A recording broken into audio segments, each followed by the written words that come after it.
Sí, doctor. Sí, doctor, ahora sí. Ah, bueno. Esta cosa de tecnología, sí, pues. Bueno, entonces vamos a... Hoy toca historia clínica ginecostétrica. Entonces les voy a compartir la presentación. Pues es una presentación muy sencilla donde vamos a ver ahí como aspectos generales de la historia clínica y lo que ustedes deben de como saber en la historia clínica obstétrica. ¿Sí?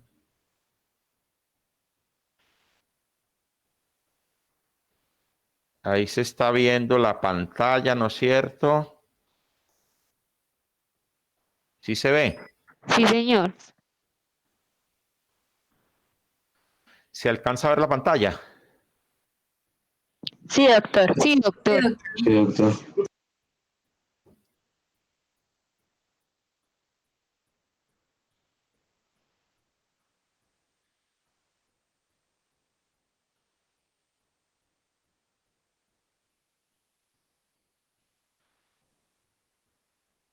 Muchachos, ¿sí la ven? Sí, doctor.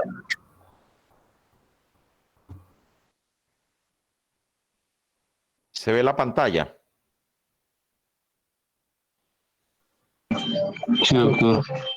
Ah, bueno, listo. Entonces, vamos a mirar la historia clínica ginecobstétrica. Entonces, para entender la historia clínica ginecobstétrica, miremos como este caso clínico. Obsérvenlo todos.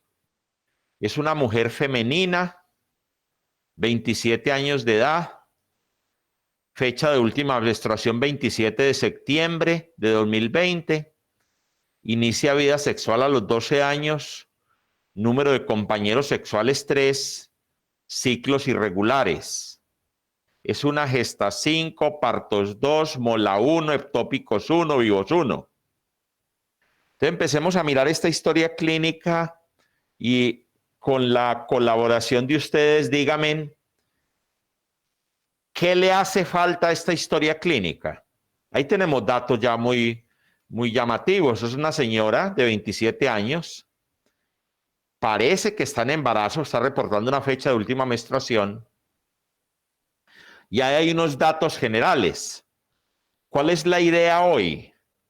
Hoy vamos a aprender a sacar la edad gestacional y la fecha probable de parto.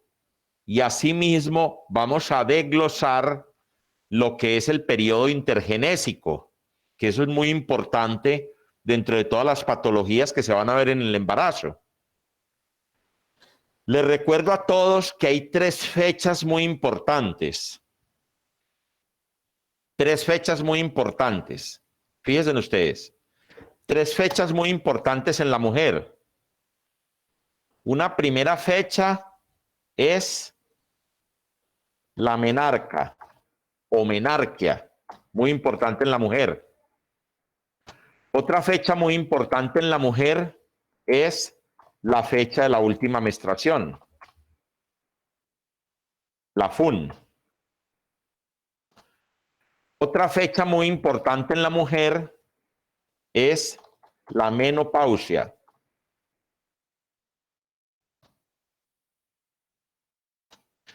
Otra fecha muy importante en la mujer es la fecha del último parto. Otra fecha muy importante en la mujer es la fecha de la última citología. Fundamental.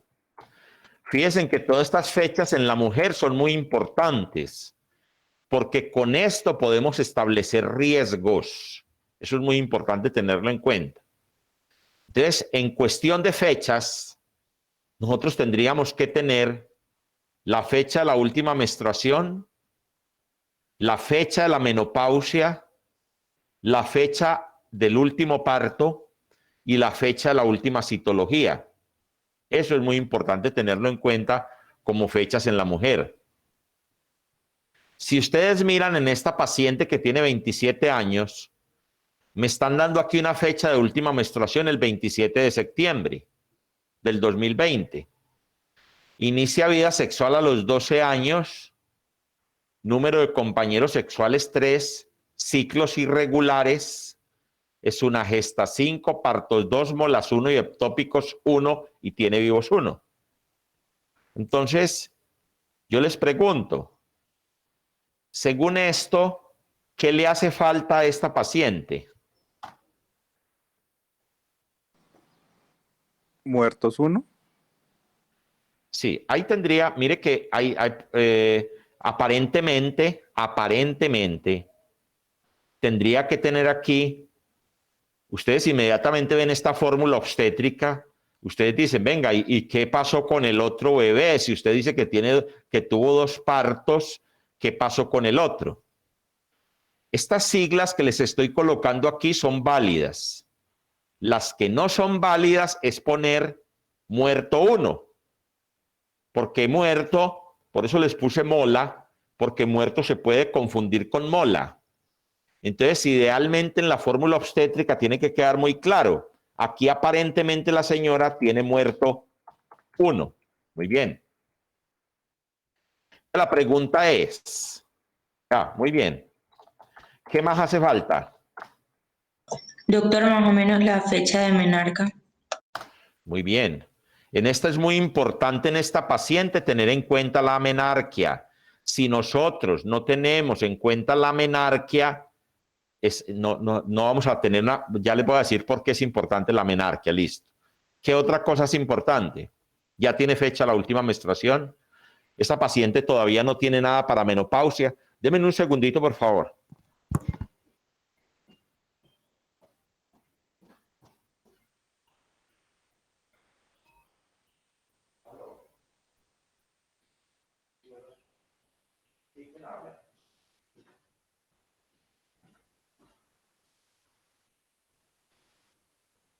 Hola, ¿cómo le ha ido? Sí, cuéntame.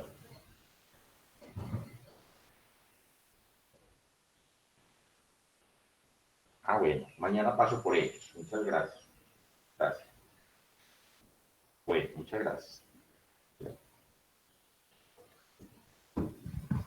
Entonces, muchachos, como íbamos aquí, ella todavía no tiene tiempo como para menopausia, ¿no es cierto? Pero sí me tiene que decir la fecha del último parto. Yo les pregunto, ¿por qué es importante saber la fecha del último parto?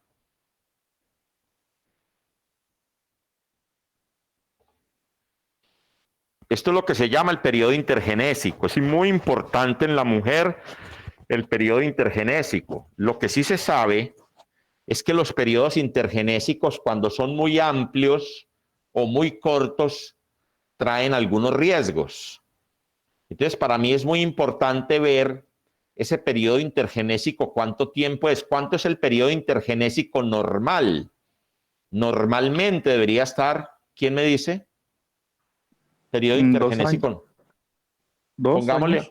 Pongámosle más o menos entre 2 y 3 años, un periodo intergenésico normal. O sea, con un promedio más o menos de 3 años. Usted podría considerar un periodo intergenésico normal. Cuando es menor de 2 años es un periodo intergenésico corto y cuando es más de 3 años es un periodo intergenésico largo. No es que vaya, sino que a medida que se aumenta el periodo intergenésico va trayendo dificultades. Entonces, a esta paciente nos hace falta saber en qué momento tuvo el último parto.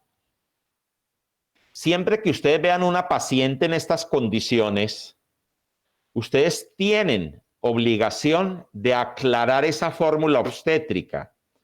Esa fórmula obstétrica no se puede dejar así. Esa fórmula obstétrica tiene que quedar muy clara. ¿En qué sentido? Tiene que decir, por ejemplo, gesta 5, partos 2, molas 1, ectópicos 1, vivos 1 y muertos 1. Hasta ahí está muy claro. Pero luego hay que decir primer embarazo normal, a término, parto eutóxico o por cesárea, vivo, hace tantos años, por ejemplo. Segundo embarazo, la mola. Tercer embarazo, embarazo ectópico, que termina en una laparotomía. Cuarto embarazo, embarazo de 36 semanas, que desencadena, por decir, estoy inventando los datos, que desencadena preeclampsia y el producto fallece a los 2 días. Es importante decir eso. Es importante saber de esta mola qué periodo intergenésico hubo entre la mola y el siguiente embarazo. ¿Quién me quiere decir por qué es muy importante siempre que hay una mola saber el periodo intergenésico del otro embarazo?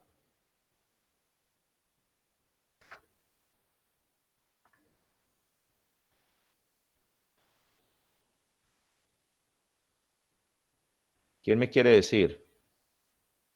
¿Por qué es importante? Porque es importante, y eso son cosas que ustedes se van a grabar hoy.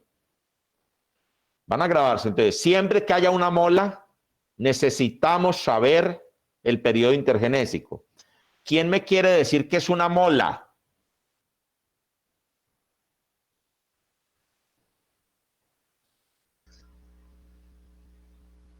Una masa de un tumor.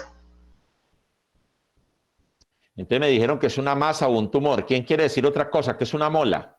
Enfermedad trofoblástica, mola ideatiforme. Entonces, mire, les explico. La mola es efectivamente un tumor. Es una degeneración del trofoblasto. Es un cáncer. Y como todo cáncer, todas las molas pueden hacer metástasis. Como todo cáncer, todas las molas pueden hacer metástasis.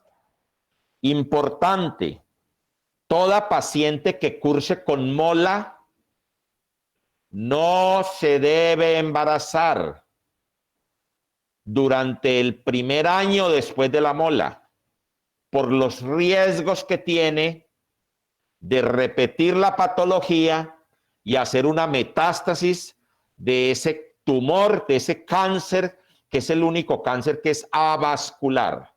Lean un poquitico de mola. Entonces ahí les dejo la inquietud de mola. Es importante saber el periodo intergenésico. Siempre que hay mola, es importante eso. ¿Por qué es importante saber el embarazo ectópico? ¿Qué importancia? ¿Qué quiere decir el embarazo ectópico? Fuera del útero. O sea que el embarazo ectópico, la palabra lo dice, es un embarazo que se forma fuera de la cavidad intrauterina, fuera del endometrio. Por eso se llama ectópico, fuera, fuera. Cuando nosotros, por ejemplo, esa palabra ectópico, ustedes la van a escuchar mucho. Por ejemplo, van a escuchar que dicen, la señora tiene una glándula mamaria ectópica. Ah, una glándula mamaria ectópica, o sea, fuera de la línea donde están las glándulas mamarias. Es una glándula mamaria ectópica. Y así sucesivamente. Un embarazo ectópico es aquel que da fuera del sitio donde debe estar. Y estos embarazos ectópicos, la mayoría de ellos siempre terminan en la parotomía. Porque el riesgo de un embarazo ectópico, ¿cuál es? Que se rompa. Que se rompa y la paciente presenta un sangrado que se vuelve incontrolable y se muere. Entonces los embarazos ectópicos, la mayoría, son embarazos que se hacen con la parotomía, la mayoría, porque hay unos embarazos ectópicos que tienen algunos criterios que ustedes luego verán que esos embarazos ectópicos se pueden manejar médicamente con metrotexate. Lean el metrotexate. ¿Qué es el metrotexate? Es un medicamento que se utiliza para hacer reabsorción de los embarazos ectópicos. Tienen una miradita al metrotexate. Entonces ahí está la fórmula obstétrica de esta paciente. Hay que desglosar muy bien. Usted tiene que decir como desglosadito. ¿En qué momento fue que se presentó cada parto? ¿En qué momento se presentó cada gestación? ¿Qué pasó en ella? Si ese embarazo fue a término o no. ¿Qué importancia tiene el ectópico? Ojo, cuando una mujer tiene embarazo ectópico, es posible que el embarazo ectópico se repita. Por eso hay que estar muy pendiente. Si una paciente tiene antecedente de un embarazo ectópico, tiene un embarazo temprano, y de pronto con el embarazo temprano tiene algunas características para hacer pensar en el embarazo ectópico, póngale la firma, puede ser un embarazo ectópico. Entonces hay que poner mucho cuidado con eso. Lo otro, hay que decir si el embarazo fue a término o no, porque la mayoría de los... Otra cosa, mire que les estoy dando tics en las historias clínicas que ustedes se van a ir grabando porque son fundamentales para poner en consideración dentro de la historia clínica y establecer los riesgos. Toda paciente que presente partos pretérminos, ¿quién me quiere decir cuál es la principal causa de los partos pretérminos? Ya vimos una.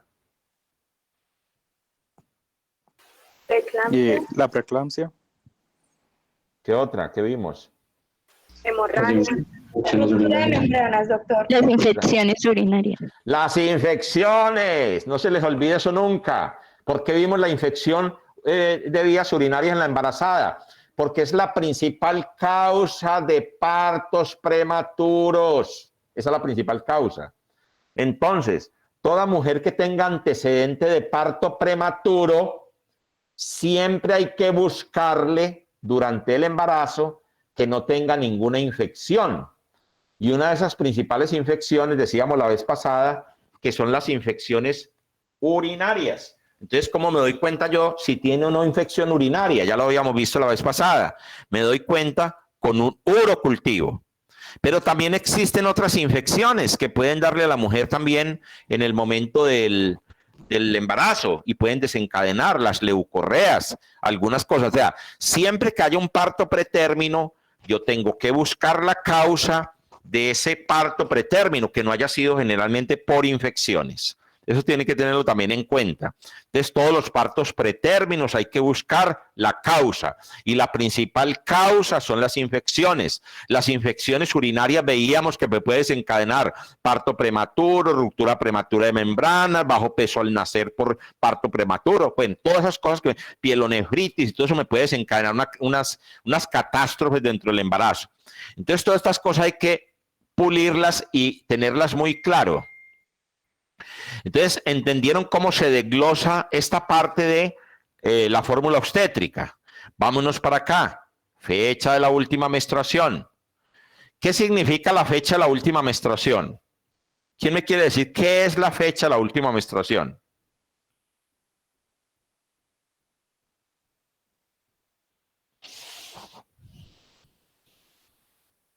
Lo que quieran decir. Pues, doctor, sería la fecha en que la última vez que la mujer sangró, pero contando el primer día que empezó el ciclo menstrual. Eso es muy importante lo que acabaste de decir. Es la última vez que menstruó, contando el primer día de la menstruación, no el de la mitad ni el último. Fecha de la última menstruación, pero el primer día del sangrado. Esa es la fecha de la última menstruación. Nosotros tenemos que establecer, ojo que esto es muy importante, establecer en la fecha de la última menstruación una cosa que es muy importante para ustedes. Apréndanla hoy. Vamos a saber si la fecha de la última menstruación es confiable o no. ¿Cómo me doy cuenta yo que la fecha de la última menstruación es confiable? Y tiene ciclos regulares. 1, ciclos regulares. ¿Quién me dijo ciclos regulares?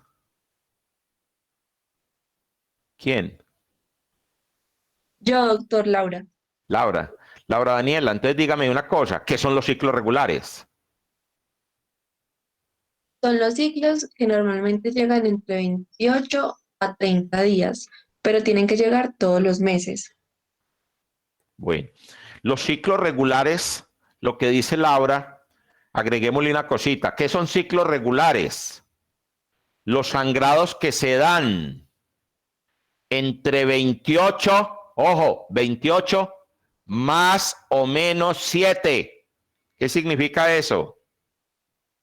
La menstruación cada cuánto le puede venir y es regular. Entre 21 y 36. 21 y 35 días, doctor. Entre 21 y 35 días. Esos son los ciclos regulares. Entre 21 y 35 días. Esa es la regularidad en los ciclos. Tienen que tener en cuenta eso. ¿Qué quiere decir? que cuando una mujer les diga a ustedes que sus ciclos son irregulares, usted le va a preguntar cada cuánto le viene. No, es que son irregulares porque es que yo la espero para el 20 y me llega el 25. Es regular. Sí, doctor. Es regular, está movida entre los 7 días, no hay problema. Los ciclos se vuelven irregulares cuando están o menos de 21 días o más de 35. Entonces ya les quedó claro, esta fecha, la última menstruación, es confiable cuando los ciclos son regulares. Entonces, dígale, Kevin, usted que estuvo en la línea de profundización, otro aspecto para decir que es confiable.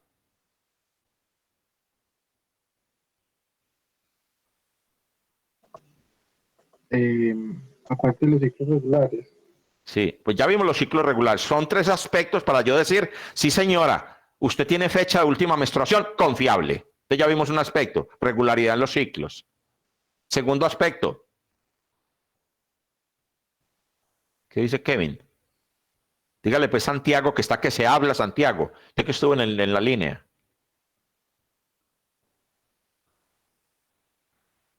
Bueno, Daniela Uribe, que está que se habla también. Dígale. Daniela, usted que también estuvo en la Pues línea. doctor, yo pienso que también tendría que ver con lo de los anticonceptivos. Eso, ese es el otro aspecto importante. Llevamos 2. Entonces llevamos 2 aspectos. 1, ciclos regulares. 2, uso de anticonceptivos hormonales en los 3 últimos meses. ¿Me entendieron eso? Toda paciente que le diga que utilizaba anticonceptivos hormonales, ya sea inyectables o tabletas, eso lo vamos a ver en una clase de anticonceptivos, hormonales o tabletas, en los últimos 3 meses pierde confiabilidad. Esa pierde confiabilidad. Entonces, ese es el segundo aspecto. ¿Y quién quiere poner el tercer aspecto para decir que sí es confiable?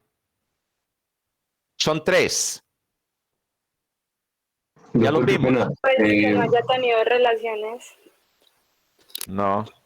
¿Qué me iba a preguntar?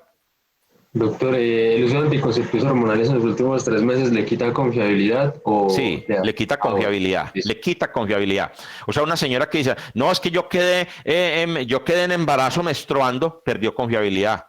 No, yo planifiqué hasta un mes antes, perdió confiabilidad. Ya deja de ser confiable, pierde la confiabilidad. Hasta ahí estamos bien, listo. Bueno, y falta uno, se los digo entonces, ojo. Confiabilidad de la paciente. Muy importante eso. Confiabilidad de la paciente. Señora, fecha de la última menstruación. Doctor, esa fecha de última menstruación fue, espera, yo me acuerdo, es por el Día del Padre.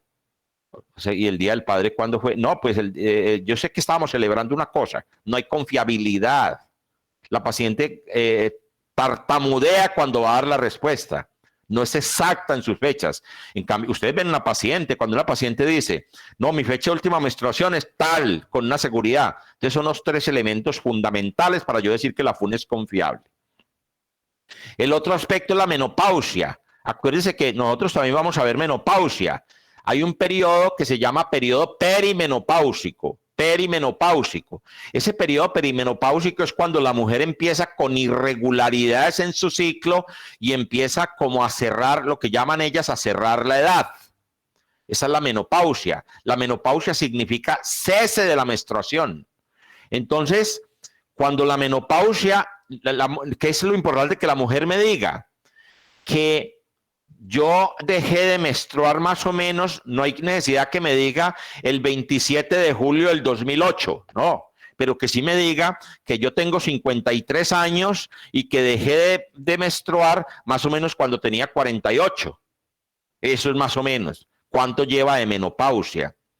Mucho cuidado con la menopausia, porque en la menopausia las mujeres pueden quedar en embarazo. Y esos embarazos generalmente son culpabilidad del mismo médico.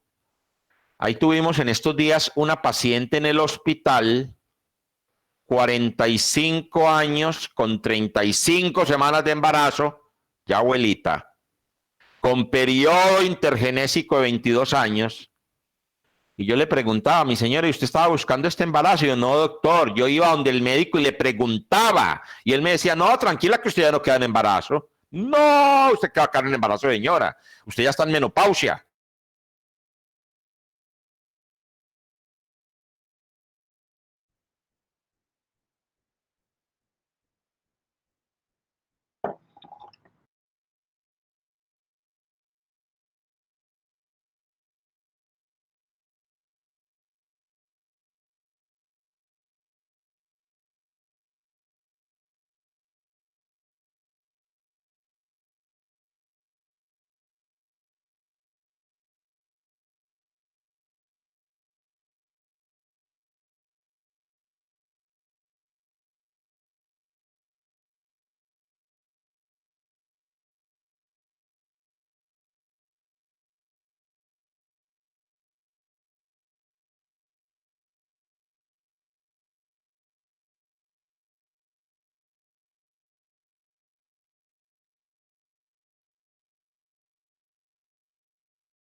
Voy a tener que utilizar aquí el celular.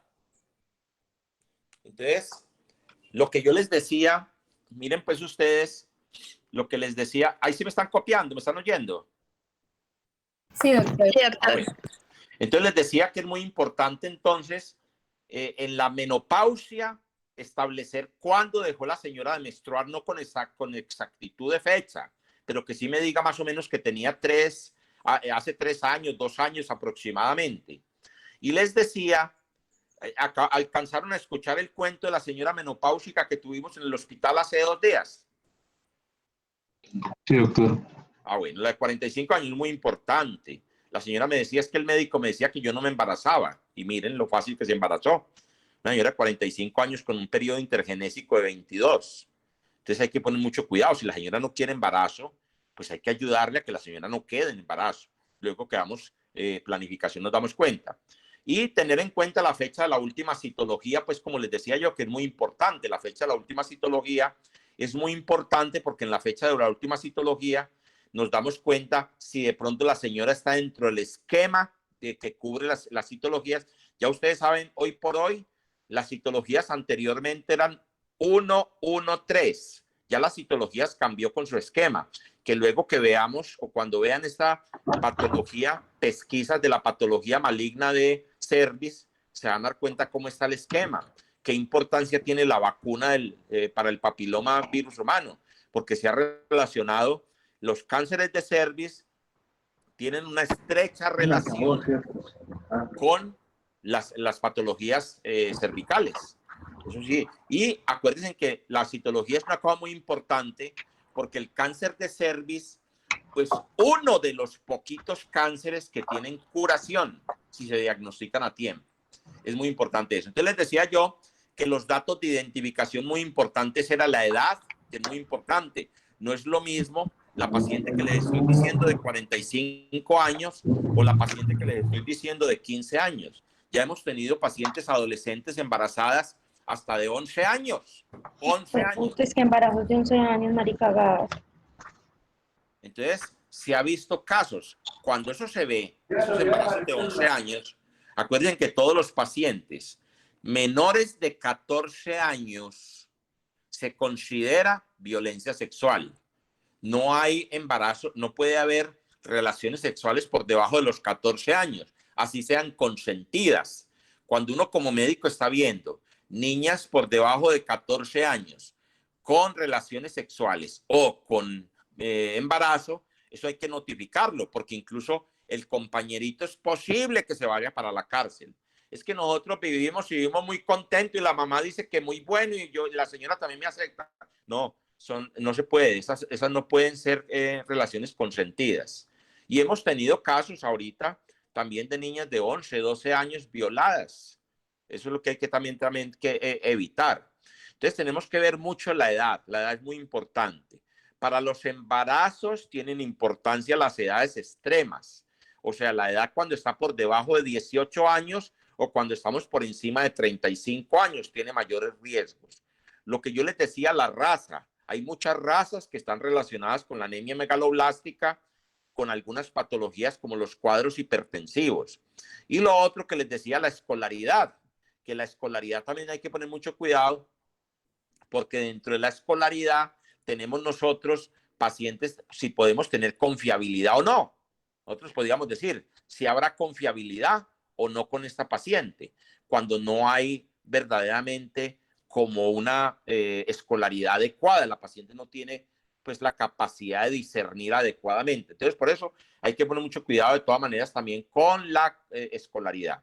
La convivencia, ¿qué hace la señora? Si la señora es ama de casa, no es lo mismo la señora que es ama de casa que la señora que trabaja en una venta de arepas o una señora que trabaja en la cocina. No es lo mismo. Tienen que tener en cuenta eso. Eso es muy importante tenerlo en cuenta, porque si ustedes no tienen en cuenta eso, pues tendríamos dificultades precisamente para los riesgos de la paciente.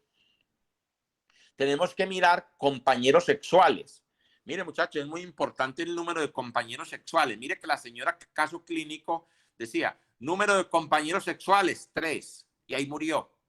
¿Qué es importante saber en el número de compañeros sexuales? ¿Quién me quiere decir? ¿Qué es importante saber ustedes en el número de compañeros sexuales? ¿Cuánto tiempo duró con cada uno? Sí. ¿Cuánto tiempo duró con cada uno? Y una cosa muy importante, ¿cuánto lleva con el último?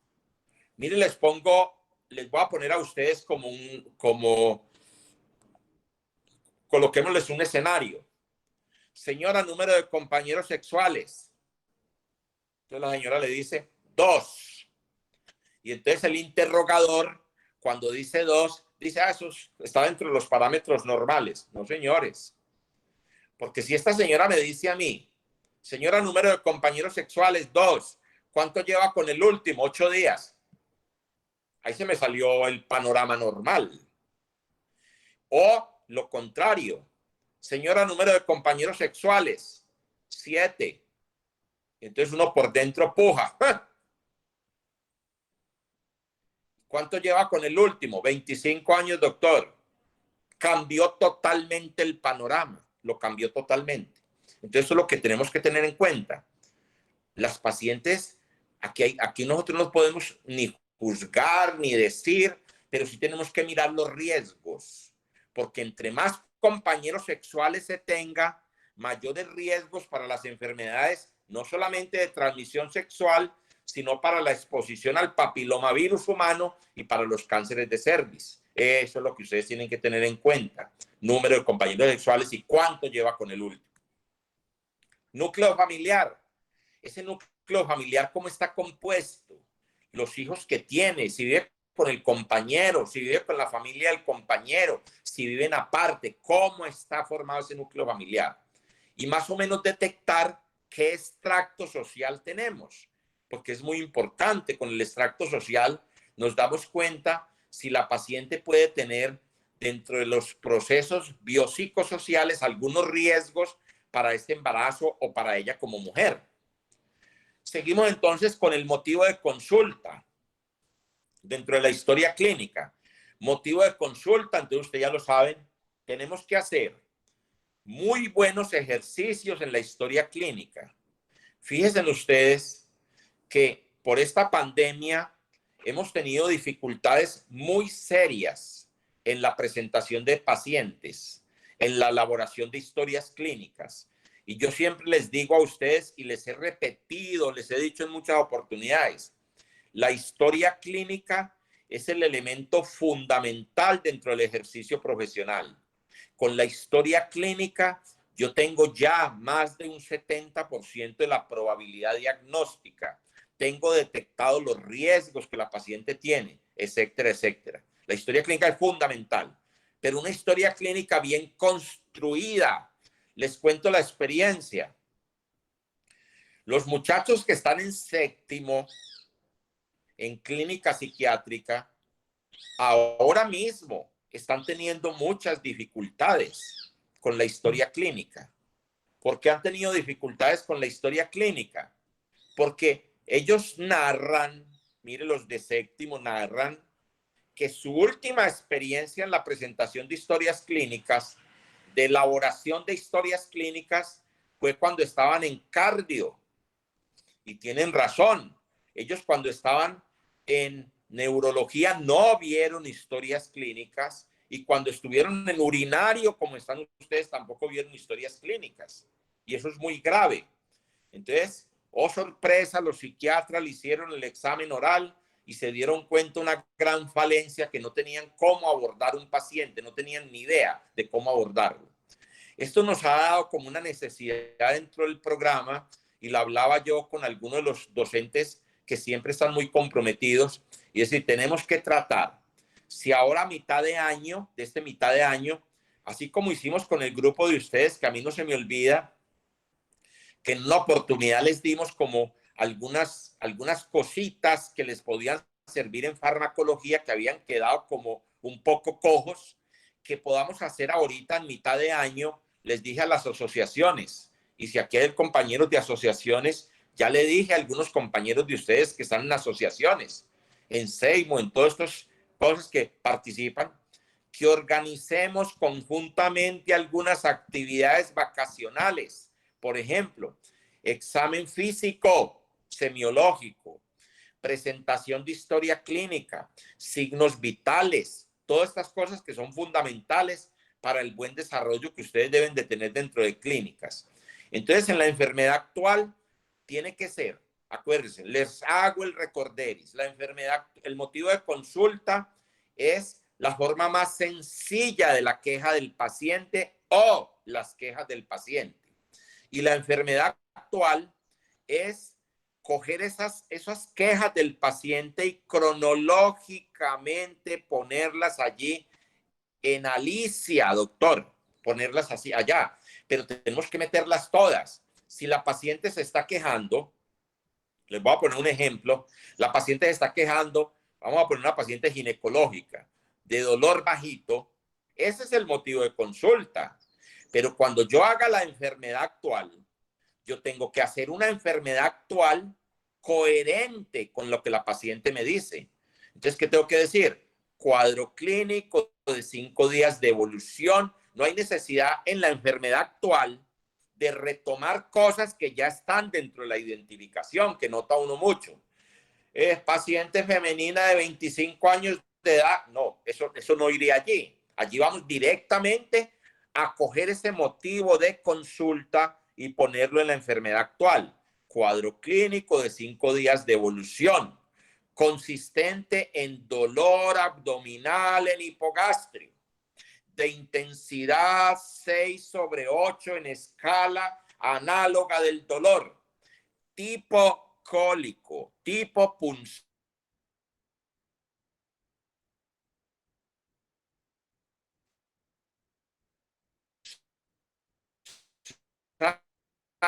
que tiene concomitantes tales y tales y tales. Eso es lo que tenemos, eso es lo que tenemos que anotar allí, los concomitantes, los atenuantes, los concomitantes, toda esta cosa en la enfermedad actual. Cerrar la enfermedad actual. Pero esa enfermedad actual, yo la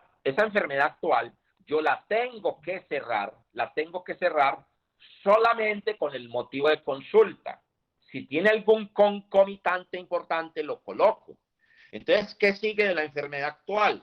Y si es una embarazada, exactamente lo mismo. Cuadro clínico de tantas horas de evolución, consistente en dolor abdominal, tipo cólico, que se ha ido exacerbando, todo lo que ustedes, en la intensidad, ustedes ponen la escala del dolor allí, todo lo que ustedes tengan allí del dolor, lo pueden poner. Entonces, es muy importante tener en cuenta todas esas cosas para la enfermedad actual. Y luego de la enfermedad actual, ¿qué sigue? Seguiría la revisión por sistemas.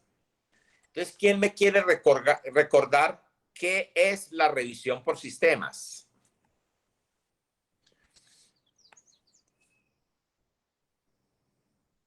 Doctor, es esa parte de la historia clínica en la que uno busca síntomas de los cuales no preguntó porque pues la paciente llega por una cosa, o sea que puede haber no preguntado porque la paciente dice no, me duele acá abajito, pero usted puede que ya no diga que tuvo una convulsión, por ejemplo, o algo así.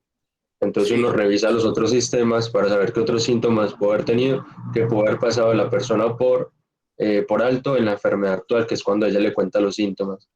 Muy bien. O sea que esa revisión por sistemas es como ustedes tratar de hacer como un barrido. Y entonces yo tengo que hacer un barrido, ojo, tengo que hacer un barrido céfalo-caudal para ver qué es importante que esté relacionado con la paciente y la enfermedad actual. Les explico. Si la paciente se está quejando de dolor abdominal, un dolor en hipogastrio, yo no puedo empezar a hacer un recorrido de arriba hacia abajo preguntando, porque los libros de semiología me dicen a mí que yo pregunte semiológicamente qué relación hay entre cefalocaudal. Entonces yo empiezo, como ya tengo ese esquema aquí en la cabeza, empiezo a decir, voy a bajar desde la cabeza hacia abajo. Entonces se me ocurre, señora, a usted se le cae el pelo. No, yo tengo que empezar a preguntar, si yo tengo un dolor abdominal, empecemos a preguntar sintomatología, por ejemplo, si hay fiebre, si hay malestar general. Entonces yo voy bajando con sintomatología general, ¿sí? Entonces, después voy a la parte digestiva, si eso tiene alguna relación con la parte digestiva o respiratoria, si tiene alguna relación con la parte genital, si está asociada de pronto a la presencia de leucorreas, si hay presencia en el urinario, cómo ha estado la frecuencia en la orina, el color de la orina, todas estas cosas hay que empezarlas a preguntar. Entonces es la revisión por sistemas, que la revisión por sistemas, repito, no es sino hacer como un barrido céfalo-caudal. Luego de la revisión por sistemas, ¿qué viene? Entonces miren, yo siempre les comparo a ustedes la historia clínica y todo lo coherente en la revisión por sistemas, como cuando ustedes en la historia clínica es como hacer una pesquisa, tenemos que hacer una pesquisa de todos los elementos fundamentales para yo armar este rompecabezas y al final poder llegar a una impresión diagnóstica para poder establecer un manejo terapéutico. Entonces eso es muy importante. Yo siempre les digo a ustedes, las historias clínicas, cuando usted pronto está en su casa y entonces en el closet de su casa, en la parte más alta del closet de su casa, usted empieza, se monta en una escalera y empieza a bajar cosas y a bajar y a bajar y a bajar. Y llega cualquier familiar y le dice, ¿qué estás haciendo? Yo pienso que si usted está bajando todas esas cosas del closet, está bajando tiene que tener alguna razón de hacer eso. Y una de las razones pudiera ser que usted le responda, no, es que estoy organizando. Puede ser una razón. Pero otra razón pudiera ser, estoy buscando. ¿Y qué estás buscando? No, estoy buscando una libreta. Ah, ¿y esa libreta cómo es? Pues esa libreta es una libretica como media carta. Yo me acuerdo que era como de pasta negra. Yo le doy algunas características para que esa persona me empiece a ayudar a buscar. Pero yo si estoy encaramado allá en el closet de mi casa, yo no puedo estarle diciendo a la persona que me está preguntando, ¿qué estás haciendo? Y yo le digo, no sé, estoy aquí, no sé. ¿Y qué estás buscando? Tampoco sé. Pero ¿qué? ¿Para qué estás haciendo eso? Tiene que tener alguna finalidad. La historia clínica tiene que tener alguna finalidad. Yo no puedo empezar en la historia clínica. ¿Y qué estás haciendo? No sé, buscando. ¿Y qué estás buscando? No sé. Yo tengo que empezar a preguntar cosas coherentes. ¿Qué sigue luego de la revisión por sistemas? Antecedentes. ¿Me iba a preguntar algo, María José? No, doctor. Bueno, entonces los antecedentes. ¿Por qué es importante los antecedentes? Yo tengo que ir desglosándolos y negarlos. Es importante negarlos. Antecedentes quirúrgicos. Si tiene quirúrgico, negarlos. Niega antecedentes quirúrgicos. Patológicos. ¿Qué enfermedades relevantes tiene esta paciente? Yo no voy a empezar a poner aquí una cantidad de patologías que son irrelevantes. Por ejemplo, vea, yo sufrí gripa hace 2 meses. ¿La gripa tiene importancia en estas épocas? Sí, claro, tiene importancia cuando la paciente me dice, es que yo sufrí gripa hace 1 mes y estaba muy asustada porque pensé que era COVID y me lo descartaron. Aquí sí tiene una importancia, pero yo no voy a tener importancia cuando la paciente dice que tiene que sufrió una gripa en tal época, que sufrió una diarrea tal época, cuando eso no tiene ninguna repercusión en la salud. Entonces, los patológicos de importancia, algunas enfermedades que sean relevantes e importantes. Enfermedades alérgicas, muy importante eso.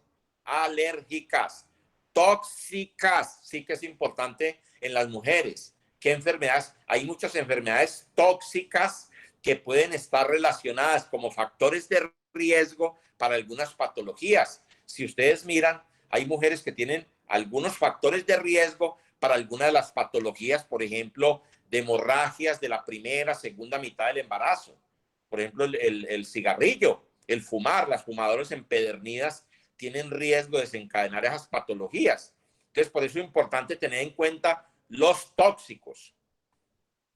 Pasemos a los antecedentes ginecológicos y obstétricos. Entonces, ¿cómo van a empezar ustedes los antecedentes? Primero, primer antecedente importante, menarquia importante. ¿Cuántos años tenía cuando empezó a menstruar? Eso es importante. Siguiente a la menarquia, ¿qué vamos a preguntar? ¿Cómo son sus ciclos? Para que nosotros le demos el calificativo de irregular o regular. Entonces, ¿cómo son sus ciclos? Ah, mis ciclos son cada 28, cada 30, cada 32. Entonces, son regulares en tiempo.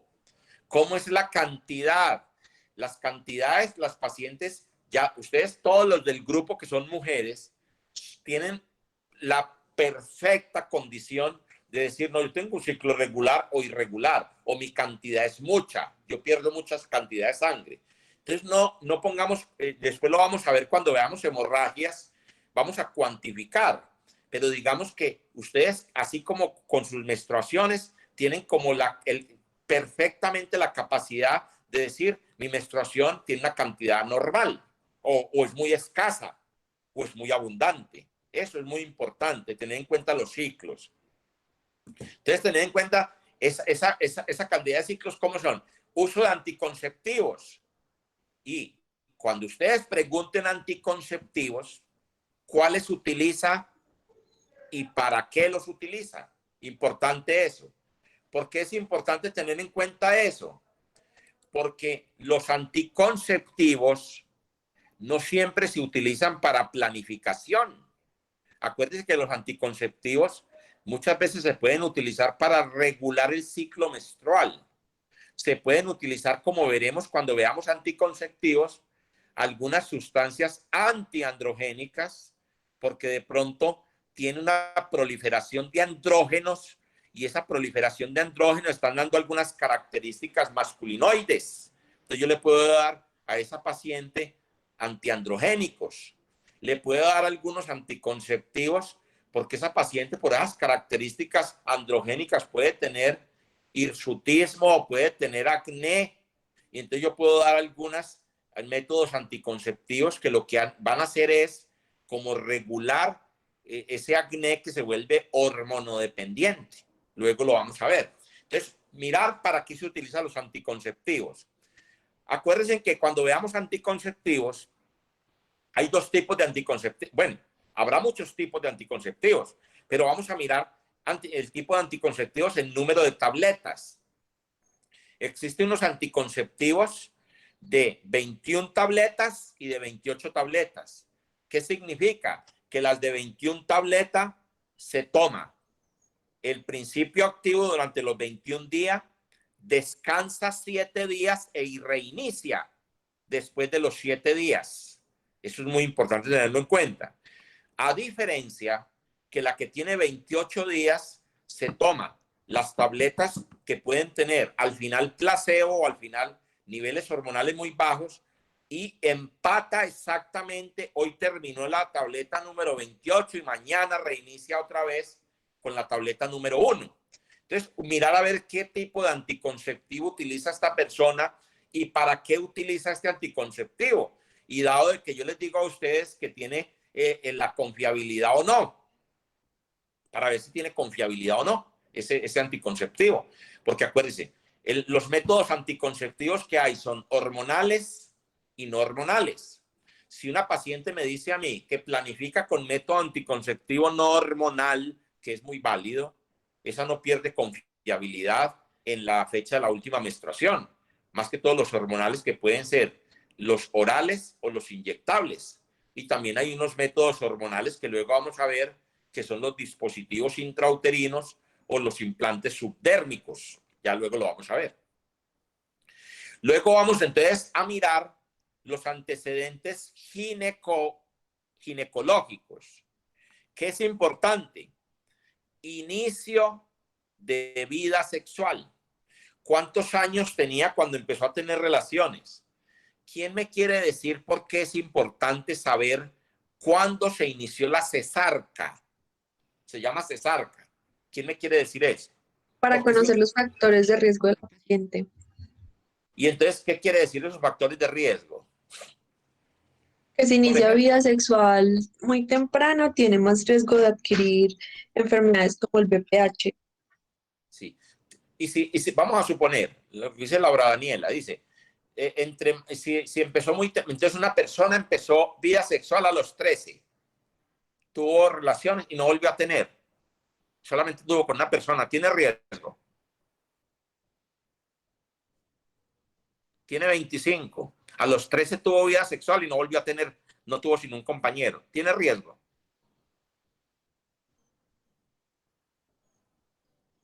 ¿Qué opinan?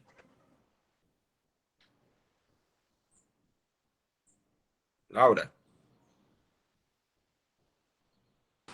Sí, doctor, tiene riesgo. ¿Por qué? Porque igualmente si se mete con una persona, tiene la posibilidad de que tengan enfermedades de transmisión sexual. Sí, pero vea, pero el riesgo, ¿sabe a dónde está Camilo? Y a todos. Resulta que entre la mujer, entre más temprano empiece vida sexual, por la inmadurez que tiene en el sitio de transición donde se dan las patologías cervicales, por ese golpeteo que hay, inmadurez del sistema, es mayor posibilidad de desencadenar patologías cervicales. O sea, entre más temprano se empiece la vida sexual, mayor riesgo por el contagio del papiloma, pero fuera de que tiene riesgo el papiloma, la inmadurez que tiene en el sistema es muy ávido para que ese sistema de transición se formen algunas patologías. Es muy importante tener en cuenta eso. Inicio de vida sexual. ¿En qué momento empezó? Sigue. Número de compañeros sexuales. ¿Cuánto lleva con su último compañero? Más o menos cómo ha sido su vida. Eso es muy importante. Eso pertenece a la vida privada de cada persona. Pero nosotros necesitamos saber esa persona cuánto lleva con el último. O sea, que más o menos nos da como un récord. Eso es muy importante. Porque entre más compañeros sexuales tenga, mayor riesgo de exposición al papilomavirus tiene y mayor riesgo de infecciones de transmisión sexual tiene. Acuérdense que en las mujeres, las infecciones de transmisión sexual, la mayoría son asintomáticas. La mayoría son asintomáticas. Entonces hay que tener muy en cuenta eso.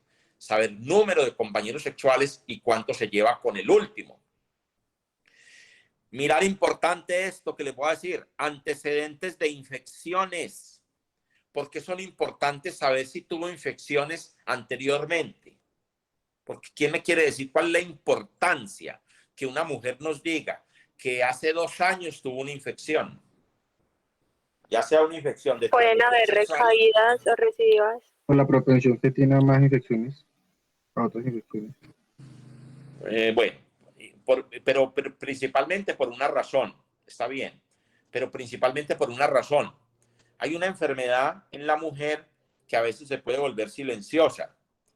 Y hay gérmenes, las vaginas, ustedes van a ver cuando veamos flujos, que las vaginas tienen una microbiota vaginal normal.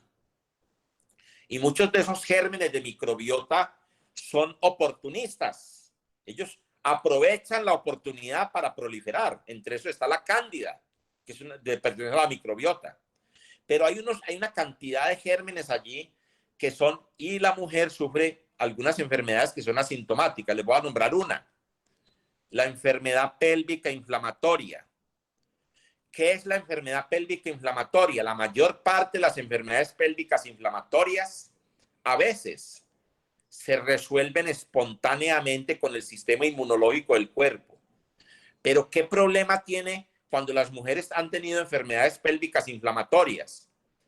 Que van dejando procesos cicatrizales en las trompas de falopio.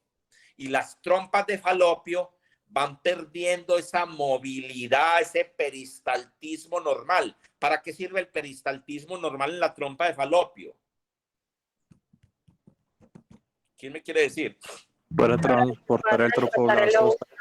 Sí, señor, para transportar el óvulo, fecundado o no fecundado. Pues resulta que muchas veces las enfermedades pélvicas inflamatorias son las principales causantes de los embarazos ectópicos. Porque el embarazo ectópico, el embarazo se da ya en el primer tercio de la trompa de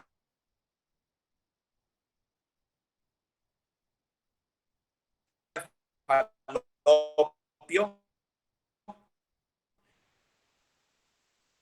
Y ese óvulo es un embarazo ectópico. Entonces, por eso es importante tener en cuenta los antecedentes de infecciones como un riesgo para embarazos ectópicos.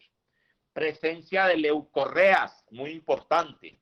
Todas las leucorreas, vamos a ver más adelante, que las leucorreas no todas son patológicas, pero hay unas leucorreas, porque hay una leucorrea que es una leucorrea fisiológica de una descamación normal de las células que están allí y se forman, ¿no? Pero hay unas leucorreas infecciosas y esas leucorreas infecciosas es el indicativo de que esa persona tiene una enfermedad cérvico-vaginal y esas enfermedades cervicovaginales subirse a trompas y afectar allá las enfermedades pélvicas inflamatorias. Hay que mirar las leucorreas.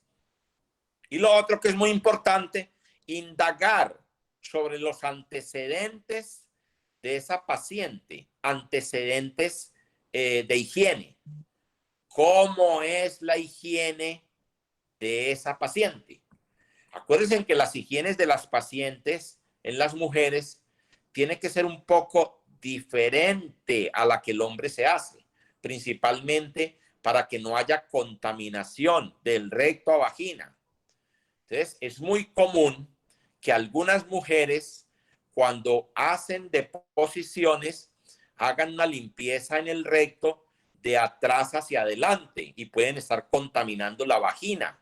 Eso hay que tener mucho cuidado. Entonces, ¿cómo es la higiene? Tampoco es conveniente que la mujer se haga extremadas higienes. Extremadas higienes es que normalmente se hacen duchas vaginales con una cantidad de elementos innecesarios que lo único que hacen esas duchas vaginales es cambiar la microbiota normal, debilitar esa microbiota y favorecer a que algunos gérmenes oportunistas proliferen y hagan algunas infecciones allí llamativas. Entonces tienen que tener en cuenta mucho cómo es la higiene de la paciente.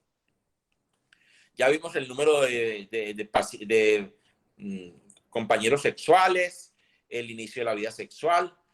Otra cosa importante que hay que averiguar: fidelidad de su compañero. Mirar la fidelidad de su compañero, porque si no hay... Se cayó el internet en el celular. Sí, muchas veces la paciente de pronto a veces ni sabe, pero muchas pacientes sí le dicen a uno: venga, su compañero, usted considera que su compañero sexual es juicioso con usted. Y hay pacientes, uno con el tono se da cuenta. Hay pacientes que va a saber uno, doctor, ya con eso le entró a uno duda. Pero hay pacientes que le dicen a uno: no, mi compañero sexual, doctor, vea eso, yo pongo la mano en la candela por él, muy juicioso. Eso es muy importante. Tenemos que entender que la mayor parte de los hombres exponemos a las mujeres a infecciones innecesarias. Yo no sé por qué nosotros vivimos en este mundo tan machista, donde el hombre tiene derecho a todo y la mujer a nada. Eso no puede ser así. Y exponer. Nosotros hemos tenido casos, qué pesar. Hace no sé cuánto tiempo tuvimos aquí en el hospital una niña, 16 años, proveniente de un municipio del Quindío, en embarazo.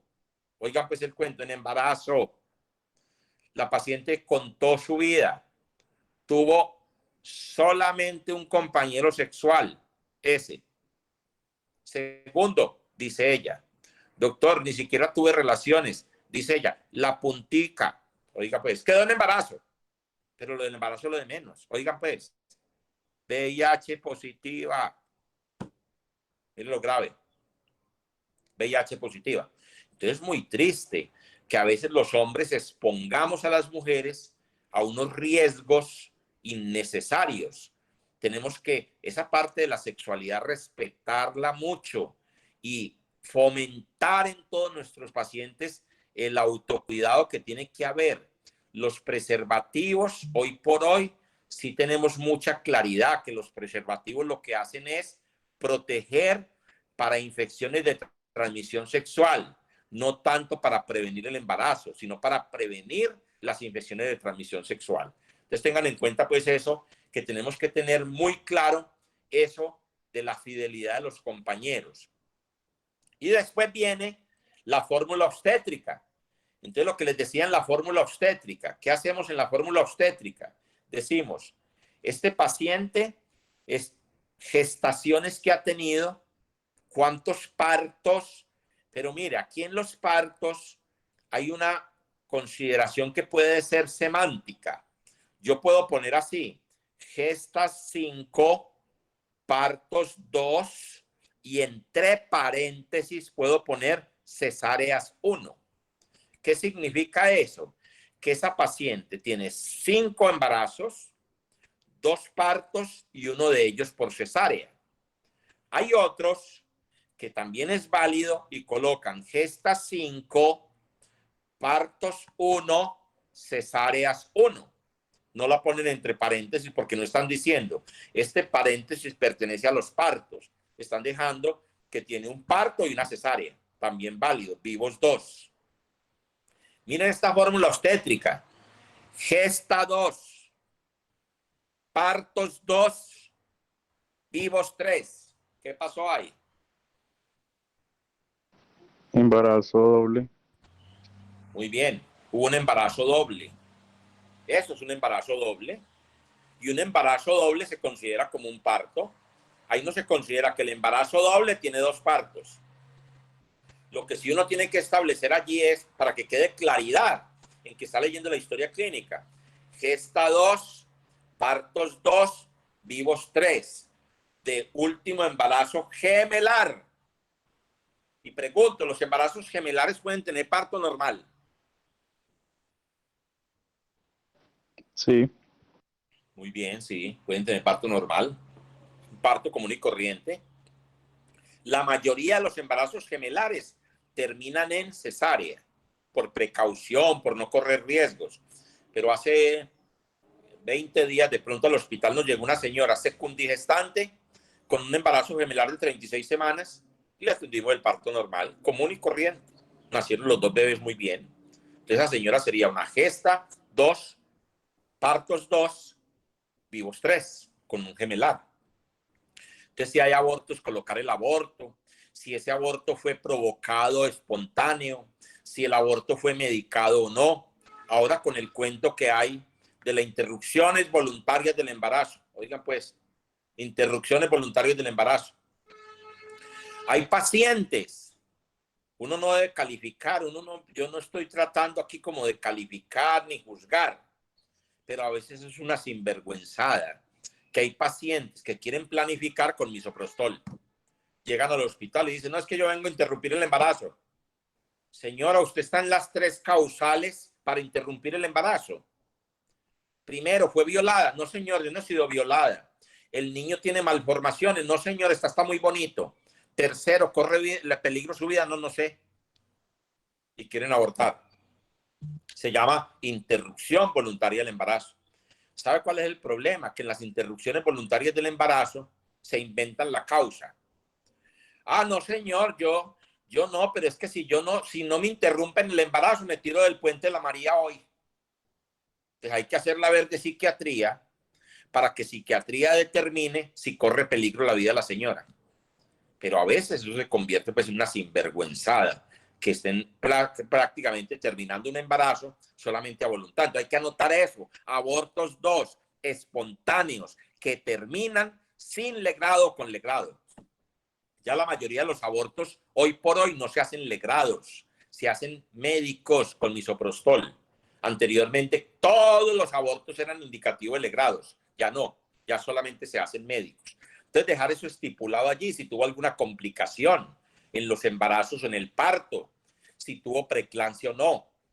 Cosa importante, dato importante para que tengan en cuenta la historia clínica. Si la paciente es primigrávida inmunológica, ¿qué quiere decir eso? Kevin o Santiago o Daniela. Primigrávida inmunológica. Doctor, de pronto es cuando la embarazada tiene el RH, pues incompatibilidad RH con el niño en el primer embarazo. Pues, pero no, ahí se generan los anticuerpos y después con el otro embarazo. No, señor. ¿Sabe qué es? Ojo, grábese en esto. Vayan anotando allá. Primigrávida inmunológica. Doctor, ¿cómo es la primera palabra? Perdón. Primigrávida inmunológica. ¿Qué es? Bueno, les digo que es primigrávida inmunológica. Es que la señora, ese bebé, es de un papá diferente a los anteriores. Eso se llama primigrávida inmunológica. O también se llama primipaternidad inmunológica. ¿Por qué tiene importancia eso? Porque muchas veces la primigrávida inmunológica tiene riesgos de preeclampsia. Entre las teorías de preeclampsia se tiene que muchas veces es el semen de esa primipaternidad la que puede desencadenar esa teoría de la preeclampsia. Entonces, por eso es muy importante saber si es primigrávida inmunológica o no. Cuando el papá de este bebé es diferente al anterior o a los anteriores. Eso es primipaternidad inmunológica o primigrávida inmunológica. Eso es lo que quiere decir. Bueno, luego, antecedentes familiares, los más relevantes, los que ustedes tengan más relevantes. Dígame antecedentes familiares relevantes. Hipertensión. Diabetes. Sí, señor. Hipertensión es uno, otro. Y pongámosle, no se les olvide, hipertensión, preeclampsia. Ah, es que mi mamá fue preeclántica. Bueno, mi hermana fue preeclántica. En ese caso. Abortos. Sí, sí. Antecedentes familiares de abortos. Es importante. ¿Ustedes qué creen? No. No es importante si tuvo abortos o no la mamá o la hermana. No. No es importante. Pero ¿qué es importante? Cáncer de mama. No se les olvide. No se les olvide esa palabrita, cáncer de mama. Cuando es en primera línea, esta paciente hay que estarla escudriñando. Cáncer de mama. Es que mi mamá sufrió cáncer de mama. Ah, bueno. Usted de pronto no tiene la edad, pero usted es una paciente que hay que estarle buscando patología mamaria. ¿Y cómo se busca la patología mamaria en una paciente joven? ¿Quién me dice? El autoexamen. Uno, el autoexamen. Fundamental. Uno es el autoexamen. Fundamental el autoexamen. Que luego miramos cómo es. Y dos, si vemos alguna cosa rara, el examen ideal para esas pacientes es La mamografía. no. La ecografía. No, la ecografía.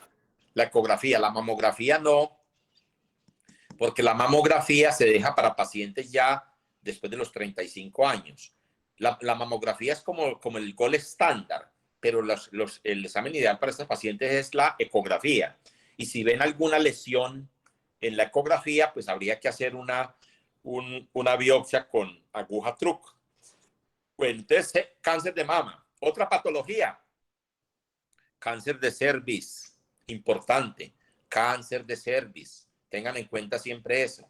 Cuando hay cáncer de cervix hay que escudriñar la paciente, estar muy pendiente. Acuérdese, nosotros hemos tenido el cáncer de cervix, una patología curable si se diagnostica a tiempo. Hace poquito tuvimos una señora, ojo, 43 años, con un cáncer de cervix invasivo. No había nada para hacer, nada. Señora, es que usted no se hacía citologías. Pues doctores,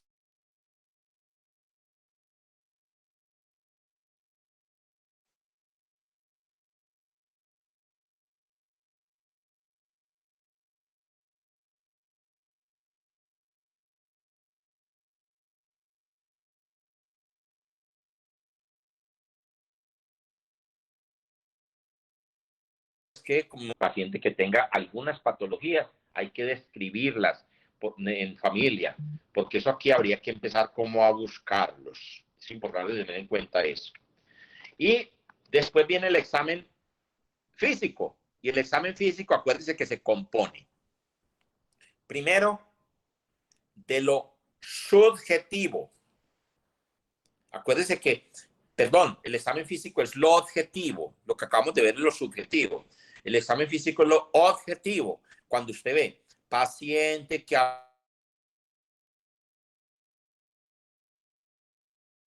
aparenta estar en estado general, no, buen estado general, paciente normal, sin ningún problema. Usted la ve caminando normal.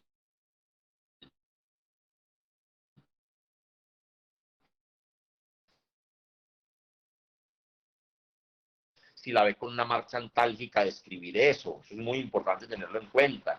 Cuando está triste, todo eso se ve. Pacientes que son tímidas, pero hay pacientes que se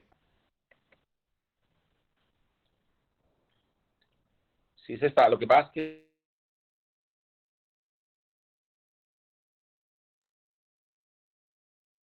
sí, lo que pasa es que como estoy en el celular, a veces entra antes signos vitales.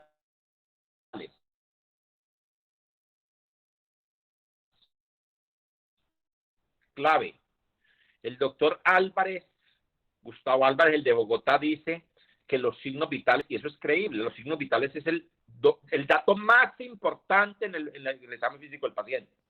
Y fíjense ustedes, ¿quién hace los signos vitales? La auxiliar de enfermería. Importante en todas las mujeres hacer signos vitales adecuadamente. Son los signos vitales normales, sobre signos vitales, para que podamos tener una clarificación muy bien de los signos vitales, cómo es que se hacen, cuándo hay alteración, y cuando hay alguna alteración que podemos encontrar. Después viene, si yo sigo bajando, cardiorrespiratorio y mamas, siempre a la mujer. Importante mirar la parte de mamas. ¿Qué se miran las mamas? Primero, el autoexamen que la mujer está enseñada a hacerse. Pero yo como médico tengo que mirar. Primero, ustedes van a tener una clase con la doctora Irma sobre semiología de mama, donde ustedes van a ver que es muy importante mirar la simetría, que ustedes vean que las mamas son simétricas, que no tengan ninguna alteración en piel, hundidos, salidos, algunas cosas extrañas. Eso es muy importante, la visualización. Lo otro es la palpación, desde los huecos axilares a toda la mama, para ver que yo no sienta adenopatías. Las adenopatías son muy importantes y son algunos indicios de que puede tener algún proceso inflamatorio en mama. Importante entonces mamas, muy en forma adecuada. Mirar los pezones, cómo están ubicados, cómo están contextualizados los pezones. Que no haya secreción, ni sanguinolenta, ni acuosa, ni serosa, ni láctea en una mujer que no tiene por qué tener secreción. Entonces yo tengo que mirar el pezón, cómo está, que no tenga grietas, que la areola esté normal. Todas esas cosas son fundamentales en mama. Sigo con la parte de abdomen, que es muy importante. En abdomen la visualización del mismo y mirar que no haya presencia de cicatrices que me pueden indicar algunas cosas importantes, importante eso. Y luego viene la auscultación como siguiente, después de la visualización de abdomen, la auscultación, para ver cómo están esos ruidos peristálticos.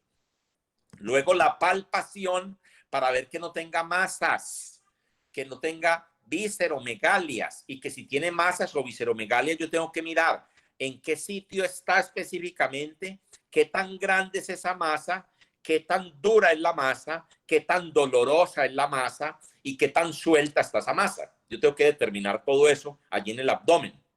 Luego de palpar abdomen, me voy al examen ginecológico. Y acuérdense que el examen ginecológico, una recomendación, debe ser con mucha pulcritud. Tenemos que respetar la intimidad de la mujer. Eso es muy importante. Siempre que tenga una batica, descubrirle solamente el sitio donde voy a examinar. Si yo estoy examinando abdomen, pues entonces le cubro la parte de las mamas y le cubro la parte de los genitales, pero no tener la teta boleada pues así en el consultorio delante de un poco de gente, la paciente ahí pues, prácticamente visualizada con todo el mundo. No, hay que tener mucho cuidado en esos exámenes médicos. El examen ginecológico entonces siempre se hace en las mesas ginecológicas que ustedes verán luego que hagan sus prácticas en posición de litotomía. Miren qué es esa posición de litotomía. La paciente se coloca en esa posición de litotomía y uno puede examinar los genitales desde afuera hacia adentro. Afuera los examino con la visualización, las manos enguantadas, y luego con el espéculo que ya luego cuando tengamos la oportunidad de reencontrarnos les muestro el espéculo, lo cogen en la mano, lo manipulan, lo abren, lo cierran, toda cosa que es muy importante. Y el espéculo me visualiza las paredes vaginales, el cervix, me identifica ya el cervix y me identifica la presencia o no de alguna lesión en las paredes, alguna lesión en el cervix, si hay presencia o no de leucorreas y cómo están los fondos de saco. Acuérdense que los fondos de saco es, aquí está el cervix y los fondos de saco es todo lo que esté en el fondo alrededor del cervix. El cervix puede tener una medida más o menos de 2.5 a 3 centímetros. Esta es la tetica que aparece ahí en el espéculo. Y después de la especuloscopia que yo visualizo, hago el tacto vaginal. En el tacto vaginal miro temperatura, normotonicidad de la vagina, si hay elasticidad o no. Y hago un tacto vaginal para una maniobra que se llama la maniobra bimanual. En las maniobras bimanuales toco cómo está el cervix y cómo está el útero, qué tan grande está el útero, si hay alguna masa, qué tan dependiente es la masa de una parte u otra. Maniobras bimanuales. Y a veces hay que hacer tactos rectovaginales para ver cómo están los parametrios. Yo puedo hacer un tacto rectovaginal y puedo palpar parametrios. Eso es muy importante tenerlo en cuenta. ¿Para quién está contraindicado que yo no le voy a hacer ni una especuloscopia ni un tacto? Pues a la paciente que es virgen. Si una paciente no ha tenido relaciones sexuales, pues no hay necesidad, no hay espéculos virginales. Que uno mete un espéculo allá, entonces, no, con el espéculo no. Si la paciente no tiene relaciones y uno se necesita hacer algún tacto para determinar el tamaño del útero, por ejemplo, una masa, pues hace un tacto rectal y hace un tacto bimanual por el recto, tratando como de localizar el útero. Tiene que ser una persona experta que sepa palpar, sepa tocar. Entonces, a todas las mujeres realmente hay que hacerles el examen visual de genitales externos, genitales internos, y el tacto siempre hay que hacerlo con la maniobra bimanual. Y entonces allí podría determinar. Hay algunas patologías como la enfermedad pélvica inflamatoria que me pueden mostrar dolor a la movilización del cervix con presencia de flujo y algunos signos que luego veremos. Entonces ahí me puedo yo estar sospechando una enfermedad pélvica inflamatoria. Yo puedo sospechar una miomatosis uterina cuando el útero es grande, duro, petroso, irregular. Enfermedad pélvica, miomatosis uterina. Yo puedo decir que la señora está en embarazo cuando veo que el útero está aumentado de tamaño y lo veo simétrico, como llenito, y veo algunas coloraciones violáceas en el cervix. Entonces hay muchas cosas que yo generalmente tengo que corroborar en el examen físico. Esa es la forma, pues, de hacer el examen físico. Muchachos, entonces ahí está prácticamente lo que es la historia clínica ginecostétrica, el examen físico ginecostétrico. No sé si ustedes tendrán alguna pregunta. Ya luego, ustedes en ginecología y aquí en urinario y reproducción van a aprender, porque eso sí lo tienen que aprender, cuando veamos maniobras de Leopold. Y en las maniobras de Leopold es el primer elemento para examinar la embarazada. Luego ya vamos a ver cuándo se hacen maniobras de Leopold, cuáles son las maniobras de Leopold, cómo se escucha la fetocardia, cómo se mide la altura uterina. Pero en términos generales, esa es la historia clínica ginecostétrica. No sé si tendrán alguna pregunta. Este es el momento de hacerla si la tienen. Sí, doctor, para calcular las fechas de parto. Muy bien, Carol, muy bien. Eso nos faltaba. Para calcular las fechas probables de parto, siempre vamos a hacer lo siguiente. Ojo con esto que les voy a decir. ¿Cómo me doy cuenta yo si la fecha de la última menstruación es confiable? Con los 3 elementos que les dije. Si son confiables, les pregunto, si yo tengo una señora con fecha de última menstruación confiable, ¿por dónde me guío yo más? ¿Por la fecha de la última menstruación o por la ecografía? Por la fecha. Claro. Es como una señora, si yo veo una señora que viene con un niño de la mano y yo le pregunto, señora, ¿qué edad tiene su niño? Y la señora me dice 2 años. Y le digo, debe ser mentirosa, que ese niño parece de 7. ¿Qué le digo yo a la señora? La señora me dice a mí, doctor, yo lo tuve. Yo sé la fecha en que nació. ¿Sí o no? Así pasa con las ecografías. Las ecografías pueden fallar, pero la fecha de última menstruación no falla. Y si la señora es confiable, hay que confiar en eso. ¿Cómo la van a sacar? Entonces, fecha de última menstruación. Para sacar la fecha probable de parto, le van a sumar, ojo, tiene que ser en este orden. Le van a sumar a la fecha de la última menstruación 10 días. Y restamos 3 meses. Eso es la fecha probable de parto. ¿Me entendieron? Sumamos 10 días y restamos 3 meses. Vamos a coger esta señora que teníamos aquí. La señora nuestra, ¿cuándo había sido la fecha de la última menstruación? 27 de septiembre del 2020, doctor. 27 de septiembre del 2020. Saquemos la fecha probable de parto. Sumemos 10 días.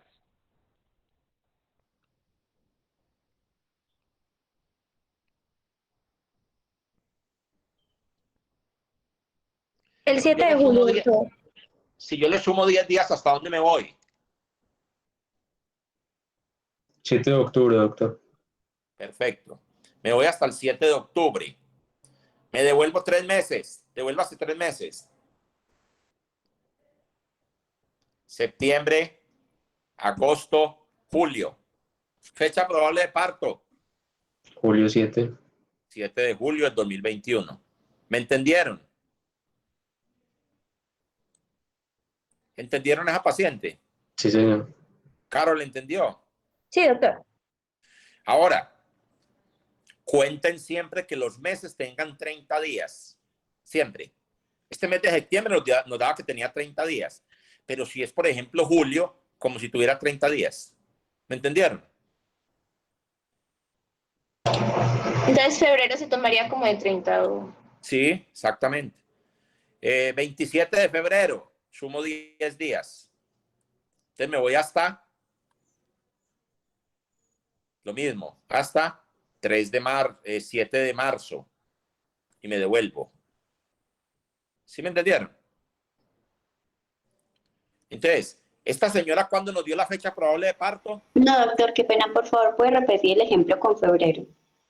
Mire, Juliana, vea, el ejemplo con febrero es este. Vamos a poner 25 de febrero, sumo 10 días, me voy hasta el 5 de marzo. ¿Me entendió? Como si febrero tuviera 30 días. ¿Sí me entendió? Sí, señor, muchas gracias. Bueno, entonces esta señora cumplió el 7 de julio. ¿Cuántas semanas cumplió el 7 de julio? ¿O cumple el 7 de julio? Fecha probable de parto de esta clienta, 7 de julio. ¿Cuántas semanas cumple? 40. 40. Muy bien. Siempre la fecha probable de parto son 40. Les pongo otro ejemplo. Fecha de última menstruación, 18 de agosto. Fecha probable de parto.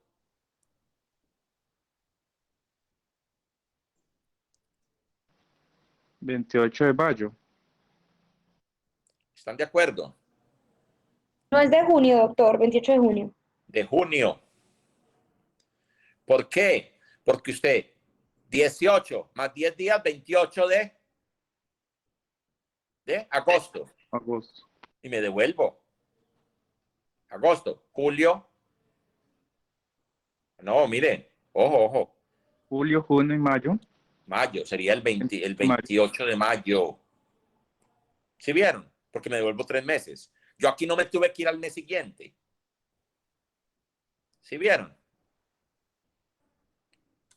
¿Les queda claro?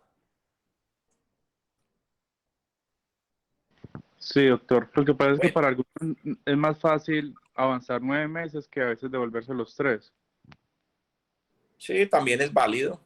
También es válido, sino que uno lo hace, pues generalmente las fórmulas siempre están restar 3 meses. Lo que pasa es que uno no está enseñado como a devolverse los meses. Sí, está bien.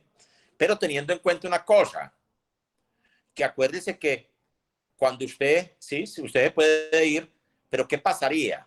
Si fue el 27 de septiembre, está muy bien. Entonces usted siempre tiene de cuenta. Octubre, noviembre, diciembre, enero, febrero, marzo, abril, mayo y junio. Pero como fue el 27 de junio, me voy hasta julio. ¿Sí la viste? Santiago. No, doctor, pues son 9 Usted la meses. puede hacer. Mire que usted la puede hacer contando los 9 meses, pero pongamos el 27 de septiembre. Entonces yo el 27 de septiembre voy a contar 9 meses. Septiembre, octubre, noviembre, diciembre, enero, febrero, marzo, abril, mayo y junio. Pero como llegué hasta el 27 de junio más 10 días, 7 de julio. Ah, sí, señor, sí. Sí. En cambio, en el otro que no me tuve que, como me dio 18, pues me iría hasta el 18 de mayo. Me iría hasta, sumándole los 10 días, 28 de mayo. Bueno, y edad gestacional. ¿Cómo sacan la edad gestacional? Vamos a sacarle la edad gestacional a esta primera paciente. 27 de septiembre. Contemos cuántos meses hay del 27 de septiembre aquí. Hoy estamos a 13. Entonces lleguemos hasta el 27 de ¿qué? De marzo. Entonces contemos. Octubre, noviembre, diciembre, enero, febrero y marzo. ¿Cuántos meses conté?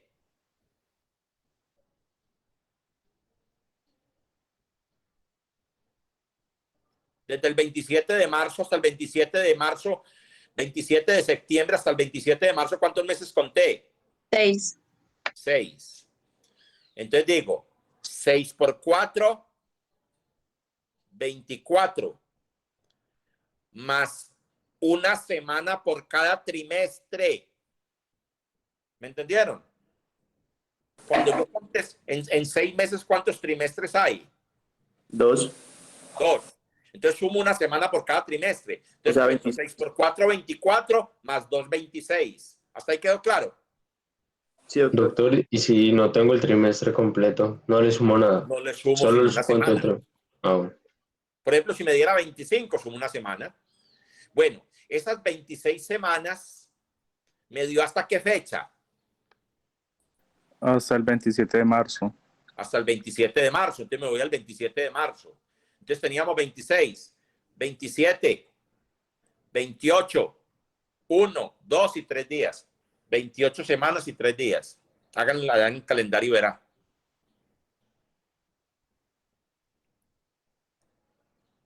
¿Sí la entendieron? Sí, serían 2 semanas más como para llegar como hasta el 9 de abril perdón, hasta el 10 de abril y 3 días más hasta hoy. Exacto. Sí, hasta el 10 de abril, 2 semanas más. Y más 2 días, 3 días hasta hoy. O sea, 28 semanas y 3 días. Doctor, qué pena, yo le pregunto, cada trimestre sería de 12 y se le suma una más, entonces quedaría 13, 26 y 39, ¿cierto? Claro, claro. Listo, O sea que doctor. cuando una señora tiene 3 meses serían 13 semanas. Cuando tiene 6 meses serían 26 semanas. Y cuando tiene 9 meses serían 39 semanas. ¿Sí viste? Claro. Gracias, doctor. Bueno, y hagamos la edad gestacional de esa paciente del 18 de agosto. ¿Qué edad gestacional tiene?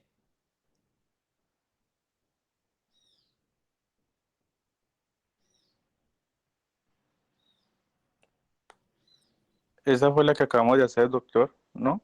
Sí, sí, pero nos da diferente. No, hicimos la del 27 de septiembre, pero hagamos la del 18 de agosto, la otra que hicimos. Fecha de última menstruación, 18 de agosto. ¿Qué edad gestacional les da?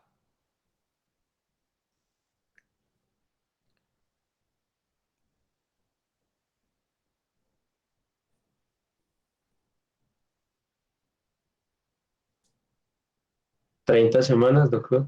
Vamos a ver, agosto, septiembre, octubre, noviembre, diciembre, enero, febrero y marzo. ¿Sí o no? Cuento hasta el 18 de marzo. 7 por 4, 28 y 2, 30. ¿Hasta qué fecha? Hasta el 18 de marzo. 18, entonces me voy del 18, 30, 31, 32, 33, 1, 2, 3, 4 y 5 días. 33 y 5 días. ¿Sí vieron? Sí, señor. ¿Sí Doctor, les o sea quedó que claro? hallo primero las semanas de los meses por 4 más 1 y después, o sea que empate con el mismo día en el de la fecha de la última Claro, menstruación. tiene que empatar con Y el mismo cuento los día. días que ya pasen después de esa fecha, digamos que estuviéramos Sí. que fuera el 8 de marzo, por ejemplo, y estuviéramos en el 13, entonces cuento esos días que faltan hasta el 13 también. Sí. Vale. Porque yo no me fui hasta el 18 de abril, porque estamos a 13. Pero hay otros, por ejemplo, ustedes pudieran decir, no, a mí me gusta irme hasta el 18 de abril y me devuelvo una semana. Devuelvo, haga lo mismo, le da lo mismo, le da exactamente lo mismo. ¿Sí me entiende? Si se va hasta el 18 de abril, pero tiene que devolver. ¿Sí o Sí, no? doctor. Listo. Bueno, entonces es la edad gestacional, la fecha probable de parto. Y hay que ponerle entonces el apellido, confiable o no confiable. Ya saben lo que es confiable. Bueno, muchachos, entonces ahí está la historia clínica ginecostétrica. Después hacemos como un ejercicio que me interesa mucho que ustedes aprendan a practicar mucho esa parte clínica. Vamos a mirar a ver cómo, ojalá que podamos tener la posibilidad de reencontrarnos en las prácticas. Bueno, hay muchos que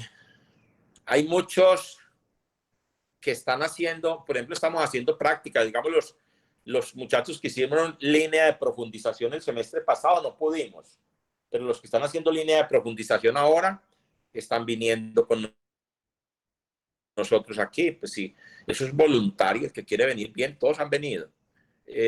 Una cosita, Jamel. Sí, doctor. Yo no me he olvidado de usted. Tengo el doctor García, ya le tiene la historia clínica. Por favor, escríbele hoy, porque es que se me ha olvidado preguntarle, me acordé. Escríbele, dile, doctor, la historia clínica del paciente de VIH para nosotros, para el núcleo. Listo, doctor. Bueno, muchachos, Dios los bendiga, pues síganse cuidando mucho. Sigan de juiciosos así y cualquier cosa estamos hablando. Gracias, doctor. Gracias, doctor. Gracias, doctor. Hasta luego. Gracias, Bueno, doctor. hasta luego. Gracias, doctor. Gracias, doctor. Feliz día.